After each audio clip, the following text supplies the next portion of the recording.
2 jours après le changement de Premier ministre à Matignon, Emmanuel Macron et Gabriel Attal continuent jeudi leur délicate mission de former le nouveau gouvernement, avec une incertitude quant à la sélection des membres et à sa composition, dans un contexte de nombreuses spéculations.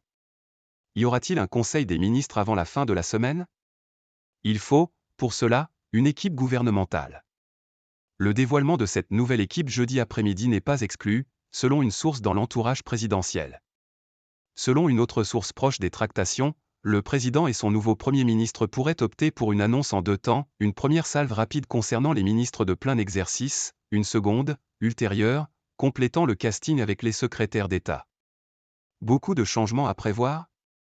Si ça doit avoir un peu de gueule, il faut qu'il y ait des entrées et des sorties, explique un conseiller de l'exécutif. En parallèle de ces délicats arbitrages, Gabriel Attal, qui a dîné avec le président mercredi soir, devrait effectuer jeudi un 3e déplacement thématique en 3 jours dans son nouveau costume, selon son entourage. Mercredi, il s'est rendu au commissariat d'Ermont-Aubonne, Val d'Oise, où il a rappelé l'effort absolu attendu par les Français pour leur sécurité. Le nouveau Premier ministre était accompagné du ministre de l'Intérieur Gérald Darmanin. Celui-ci est assuré de rester à Beauvau comme il le souhaitait après avoir eu un échange avec le président qui lui a redit sa confiance, assure une source proche du ministre de l'Intérieur.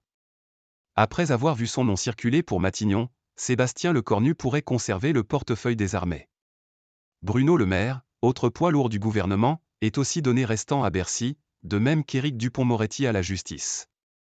Sans certitude absolue, toutefois, sur le bien-fondé de ces prédictions, car des noms circulent pour tous les portefeuilles ou presque. Plus jeune Premier ministre de la VE République, Gabriel Attal tient-il au maintien de ses ministres de poids, qui étaient déjà en place avant même l'arrivée de sa prédécesseur à Matignon, Elisabeth Borne? Réponse dans les prochaines heures, voire les prochains jours.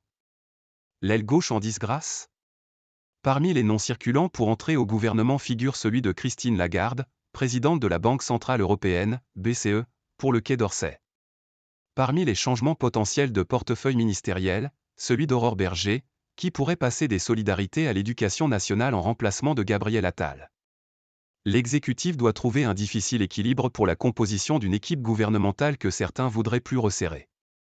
Les exigences sont multiples, essayer de respecter la parité, ne pas négliger les alliés du Modem et Horizon, sans oublier de traiter des secteurs soucieux d'avoir un ministre pour les représenter. Le patron du Modem, François Bayrou, a ainsi confié aux Parisiens ses interrogations sur l'expérience nécessaire pour le choix du successeur d'Elisabeth Borne. Manière de faire monter les enchères pour peser sur la composition du gouvernement, analyse un cadre macroniste parlementaire. Les tractations battent donc leur plein en coulisses, et les rumeurs fusent sur ceux qui pourraient quitter le navire à l'occasion du remaniement. Un cadre du camp présidentiel évoque les départs possibles du porte-parole du gouvernement Olivier Véran, ou du ministre des Transports Clément Beaune tombé en disgrâce à cause de ses réticences sur la loi immigration. Plusieurs autres ministres de l'aile gauche de la Macronie ont exprimé à des degrés divers leur désaccord face au virage à droite opéré à l'occasion du vote de ce texte. La question de leur maintien au sein du gouvernement sera au cœur des discussions.